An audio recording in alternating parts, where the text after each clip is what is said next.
Friends, ఈ pilot చేసిన పనికి ఫ్లైట్లో ఉన్న 150 మంది అన్యాయంగా చనిపోయారు. అసలు ఏం జరిగిందంటే అది March 24, 2015 Germany wings flight 144 passengers 6 crew మెంబర్స్తో స్పెయిన్ నుంచి జర్మనీకి బయలుదేరడానికి సిద్ధంగా ఉంది. Pilot Patrick Sondenheimer 6000 hours flight experience ఉంది. Co pilot Andreas Lubitz 600 hours flight experience ఉంది. ఫ్లైట్ టేక్ ఆఫ్ అవడానికి రెడీ అవుతుంది. Pilot the journey is going to be amazing today అని అన్నాడు. దానికి co pilot hopefully we will see అని reply ఇచ్చాడు. Flight take off అయ్యి గాల్లో వెళ్తుంది. బట్ అయితే కో పైలట్కి సైకోటిక్ డిసార్డర్ అని ఒక మెంటల్ హెల్త్ ఇష్యూ ఉంది. అదే వీళ్ళ కొంప ముంచింది.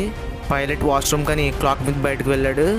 ఇదే కరెక్ట్ టైం అనుకుని కో పైలట్ ఆండ్రియాస్ లోబీ క్లాక్ మీద డోర్ని లాక్ చేశాడు.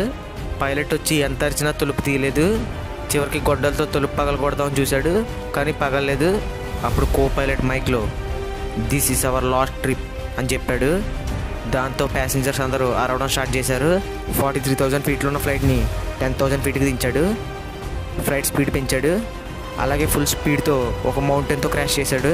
అలా ఒక్క సెకండ్లోనే ఫ్లైట్లో ఉన్న 150 మంది చనిపోయారు, కో పైలట్తో సహా.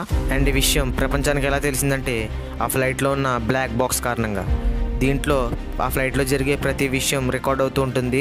అందులో పైలట్ డోర్ తీయమని అరవడం, కో పైలట్ ఇదే మన లాస్ట్ డే అని చెప్పడం, ఫ్లైట్లో చిన్నపిల్లలు ఉన్నారు వద్దు అని ఎయిర్ హోస్టెస్ అరవడం, ఇవన్నీ రికార్డ్ అయ్యాయి.